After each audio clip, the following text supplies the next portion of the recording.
kind of nice to see some familiar faces. I used to remember the Pittsburgh North Chamber when I first started, so some of you have met before, some of you have been to presentations before. It's good to see you again. Thanks for coming out this morning. Greg told me that this was at 10 o'clock. Greg, he lied. That's how I got you here. That's how you got me here. And he's like, hey, by the way, it's 7. I just wanted you to know. So, I own a company called Keep It Simple Training Development. We do sales training, leadership training, management training, and I also have a second business that specializes in workforce development soft skills. So we help individuals with barriers get the skills they need to get into employment opportunities. We do it throughout Allegheny County in the city of Pittsburgh. Typically, we work with individuals with disabilities, disabled veterans, food stamp, participants, SNAP participants, welfare to work folks. So we help a lot of people get back to work, which clearly we know there's a big job gap here in the region, so we're helping people do that. So we do 2 different things, so if you ever see anything about both, you'll know we have 2 different things.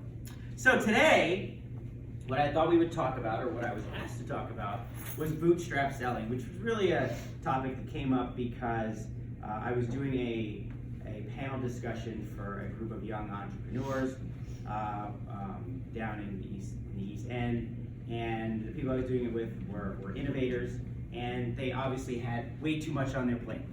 They had started businesses, and they forgot that they had to sell. So I was asked to do a talk that kind of helps the entrepreneur, the salesperson, fit it into your schedule. How many people are actually in either own your own business or in a direct sales? Like your job is to, wow, always good. And you'll love this. All right, so here's what we're gonna do today. We're gonna talk about why you hate to hear no. Anybody hate to hear no? Yeah.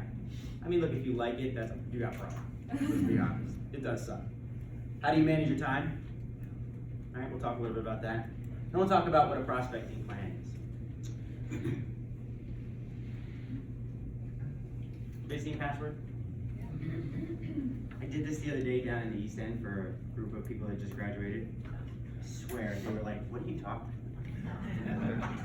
And I was like, I used the picture up for fun, because I think like the 70s, this is awesome. I used it great, right? But like, they had no idea. Funny story. I asked the same group, I was like, does anyone know who the Blue Angels? Everybody in this room know who the Blue Angels are? Yes. Yep. Surprisingly, they had no idea. 70% of them had no idea. Anyway, it's a different story. But, so anyway, so password. Everybody knows the premise of the game, right? The one person knows the password, and their job is to use one word to help the other contestant guess what the word is. What do you got? Let's play. Password is salesperson. First word that comes to mind, be honest, because be honest. Okay, you're laughing. Insurance. Insurance. Sorry. Thanks, Mark. I was going to say hustler. Hustler. Oh, I love this. I heard that one. That's I good. might go a lot of other places. Yeah, that's true. What else? What else? Huh? Cars. That's not a good thing, though, right? Like a car's a good thing, but car salesman is a bad thing. Pushy. Pushy.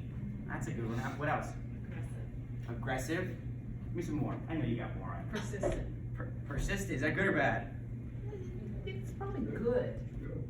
I don't think it's bad. Truthfully is good. Yeah. I think if you put the word "to" in front of that, it becomes awful. Yeah. Right? But I don't think that's a bad word. I like it. What else? Top. Huh? Top. Top? Top salesperson. Top salesperson. Ooh, I like that. That's good. What else? Misleading. Wow. That one just hurt me. Misleading. Okay. Here's some of the top words I get. Liars, greedy, self-centered, pushy, aggressive, arrogant, type A, vain, manipulative, talkative. Have you heard those? So here's what's funny about this. Everybody raised their hand as salespeople and only one positive word. All of you are in sales and you think that negatively of what you do? You said we're sales, we're not salesperson. It's okay. You said you're in sales, that's okay, but the first words were negative. Well, here's the funny part about that. What sort of mindset does that put you in if the words that come to your mind are negative? How does that make you feel as a salesperson? Huh? Defensive. Defensive. What'd you say? You have to find a way to go above that to beat that stereotype. Yeah. We do have to find a way. Because none of us want to be that salesperson. Is that fair? When we're selling anything, we're talking about, we don't want to be that person. So why do we hate hearing the word no? Because we want instant gratification. That's true. That is very true. Thank you, social media. And Amazon, by the way. Also help with that. How what else? I mean, why do we hate hearing no? What is it? We feel rejected. Rejected. We do feel rejected. I totally agree with that. I actually, go ahead, somebody said. I got a son who wants the G.I. Joe with a Kung Fu grip, and that means I'm not getting a Kung Fu grip guy. Is that from like Eddie Murphy? Or like, yeah, that was like, was that a Trading walk? place? Trading Places, that's it, I knew it was somewhere. So, we take the no personal, right? Does anybody not take the no personal as a personal shot at me? Some of you are probably pretty good at it, but most of us take it personally, let's be honest. I mean, look, you go through all this process, you sit with somebody, you think you have a relationship, and then they tell you no. Right? So it affects our self-worth. That's really what's happening. I'll give you an example. Clearly this isn't an accident, because I don't care $100 bills. What's it worth? What's it worth? Absolutely nothing either. Actually, if you have one, let's do it the other way. How much is it worth? Honest. What's it worth? $100. Right? What's it worth? What's it worth? Okay. Worth nothing, just give it back. It's not ripped.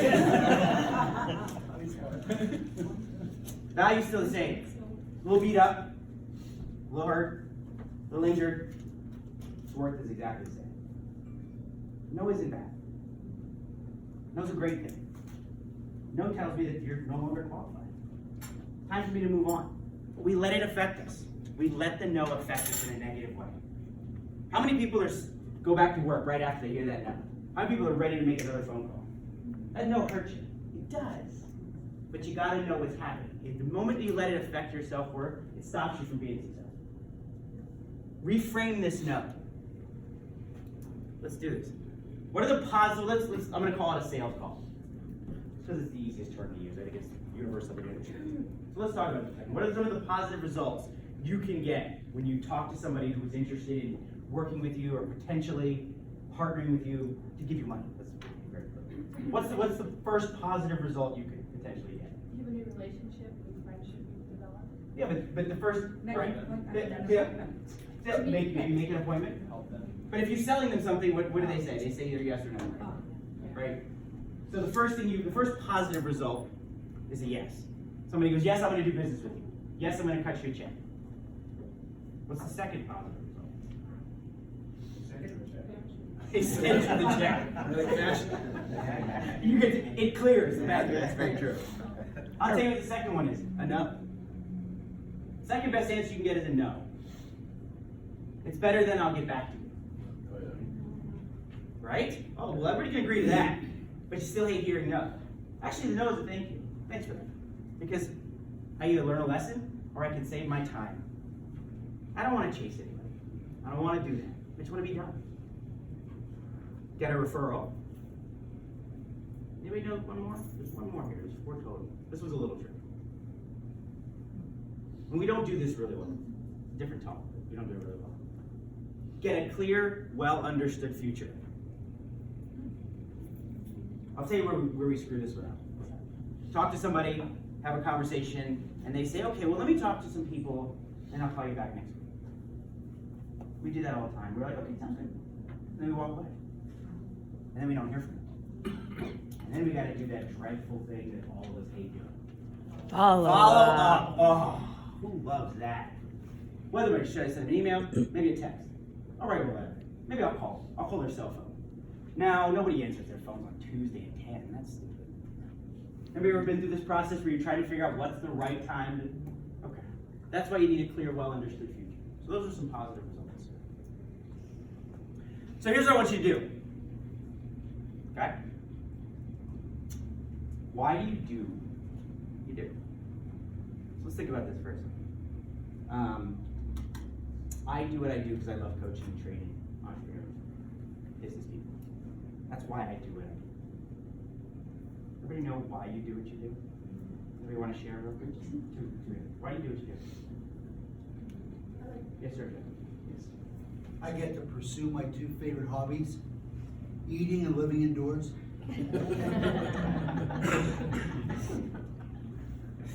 I feel like you practice some of these, man. He does. He does. Anybody else? We both said it the same Yeah. time. What is it? I like helping people. You love helping people. Absolutely. I like helping people. You like helping people. Making them happy. Making people happy. We all have a reason for doing what we do. That's why you do what you do, right? If you love your job, if you love your job. If you love your job. But this is why we do it.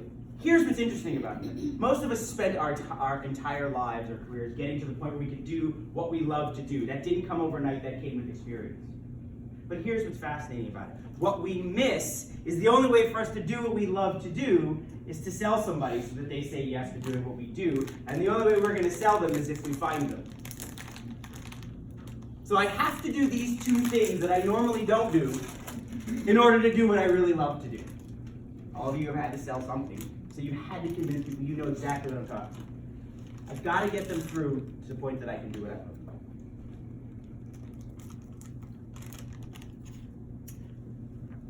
Anybody know the difference between a suspect and a prospect? Yes, ma'am. A suspect, you haven't actually started the process of asking them to purchase your product or service. Yeah, that's a pretty good example. So a suspect is going to be somebody who we think might need our product or service, but we haven't yet qualified. Those are your lead lists. About a lead list, those are suspects, right? I underline qualified. Anybody know what I mean by qualified? Yeah, where they fit our perfect client, I mean our. Whether they fit our business. Anybody done that? Anybody gone through and qualified and disqualified people? Anybody disqualified somebody? Oh yeah. What's that? That's a no. 540 credit score. Yeah, there you go. But that's a no. That's me telling someone no. We have the right to do the same. So before you worry about whether you're going to hear a no, make sure you can tell no. You can tell somebody no. You don't have to do that business either. Anybody had a bad client you wish you hadn't taken and you used in the beginning, you shouldn't have done it? Yeah, we've all got those. So we have the right to say no too, which I always find fascinating about the word no. And everybody wins, because I'm not the right fit for that person anyway. And I don't want my life to suck, and I don't want to have to do extra things, and I don't want to have to be uncomfortable just to make this person happy. Because it's just going to take me away from doing the things I love to do. A prospect is someone who you know needs your services. So that's someone who is relatively qualified. I use that loosely because until you go down the path, you can always disqualify someone. Someone can have interest in your product or service or whatever it is that you're doing, but not be willing to spend the money. That would make them disqualified. Right? All right. So, I'm going to give you guys an activity in a second to do. Turn to your neighbors and try to do something real quick. But let me explain this. Prospecting success comes in three areas, right? One being your behaviors. So what are the things I'm going to do every day? My goals, plans, actions, my behaviors. Next thing I have to do is my mindset, my attitude, which we just talked a little bit about, right? Confidence, outlook, responsibility. These are all the things you have to control. You have to be aware of. And last is your technique.